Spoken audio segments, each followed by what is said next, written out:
Hola, buenas tardes. Mi nombre es Romina Cano y el día de hoy voy a hablar de un tipo penal perteneciente a la familia de delitos contra la vida y la integridad corporal.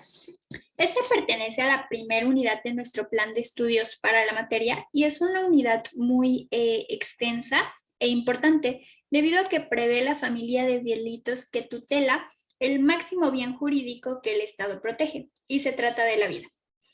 En esta ocasión voy a ahondar en el tipo penal del aborto, dado que es motivo de mucha controversia social y jurídica actualmente en el debate entre la plena libertad de los derechos reproductivos y la protección a la vida del producto de la concepción.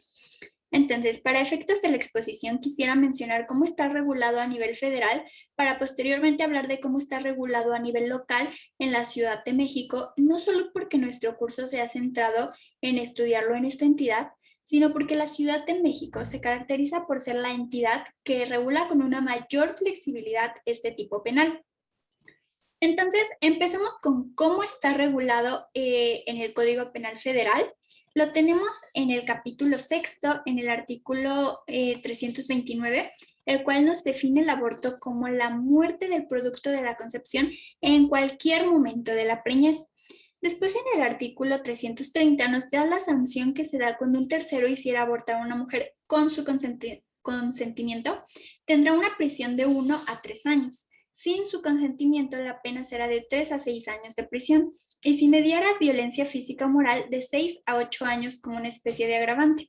El artículo 331 nos dice que el sujeto activo tuviera la calidad de personal de la salud, es decir, médico, cirujano, comadrón o partera. Además, se le sancionará con la suspensión del ejercicio de su profesión en un periodo de 2 a 5 años. Asimismo, para la mujer que por sí misma voluntariamente procure o consienta su aborto, se le impondrán de 6 meses a 1 año de prisión, siempre y cuando concurra en 3 circunstancias: que no tenga mala fama, que haya logrado ocultar su embarazo y que el embarazo sea fruto de una unión ilegítima. En cambio, si no concurriera con esto, la pena aplicable será de 1 a 5 años de prisión. El artículo 133 nos habla de cuándo no va a ser punible el aborto y en este caso nos da dos situaciones. Primero, cuando se haya provocado por un acto imprudencial por parte de la mujer. Y segundo, cuando haya sido resultado de una violación.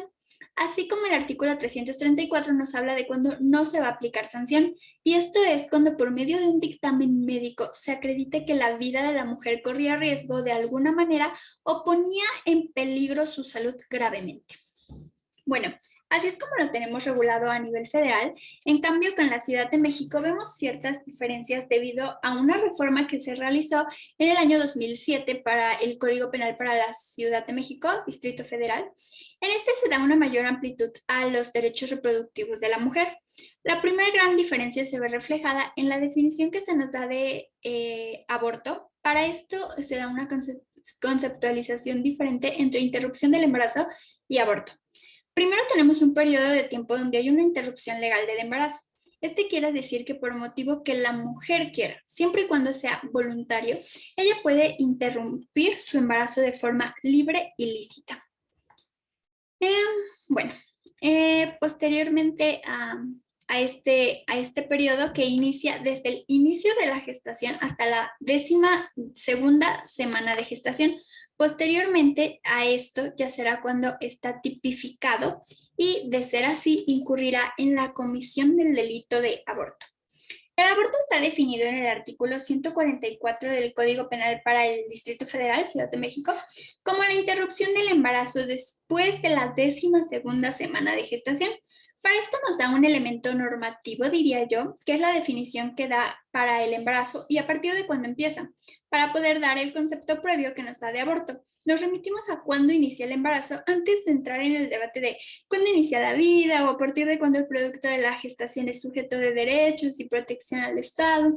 Entonces, mejor el código nos define para efectos del mismo a partir de cuándo inicia el embarazo, y esto es a partir de que se implante el embrión en el endometrio.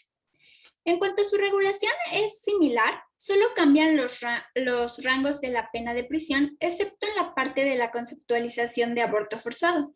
En este caso, cuando a una mujer un tercero la hace abortar sin su consentimiento, se denomina aborto forzado.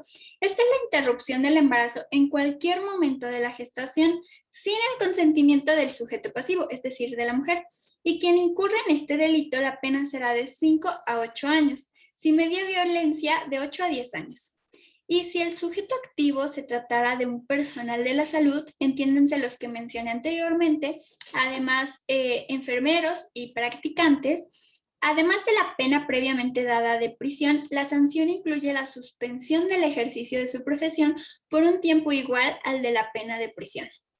Así como a la mujer que procure su embarazo, su aborto, se le impondrá una prisión de 3 a 6 meses de prisión o de 100 a 300 días de trabajo en favor de la comunidad. Y al que haga abortar a la mujer con su consentimiento se le impondrá de 1 a 3 años de prisión. En el 148 vemos las excluyentes que se nos da para este delito. Reconoce 4 en sus fracciones. La primera es cuando haya sido producto de una violación o de una inseminación artificial. La segunda se trata de cuando haya puesto en peligro la vida de la mujer, así como en el Código Federal, bajo un dictamen médico que lo acredite. El tercero nos habla de cuando más bien el que corre el riesgo en su salud sea el producto de la concepción, quien presente ya sea alteraciones congénitas o genéticas. Y la cuarta excluyente que da es cuando se trata de una conducta culposa, es decir, de un acto imprudencial por parte de la mujer embarazada. Bueno, ante esto vemos grandes diferencias entre la forma en la que está regulado uno y otro. Como anticipaba, vemos una mayor flexibilidad en la regulación de la Ciudad de México, incluso en las excluyentes de la responsabilidad. Se prevé también, por ejemplo, la inseminación artificial, cosa que a nivel federal no se da. Por eso me permito decir que la forma en la que se regula a nivel federal puede resultar un poco limitada, estrecha o ambigua, por ejemplo, a los métodos de concepción que prevé.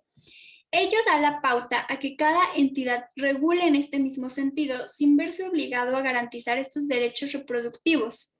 Las entidades en su mayoría lo regulan más acorde al Código Penal Federal, con las mínimas excluyentes y sin la posibilidad de la interrupción del embarazo legal. Por ello es la actual búsqueda de que se vaya abriendo brecha a una mayor permisión, incluso en la búsqueda de la interrupción legal del embarazo.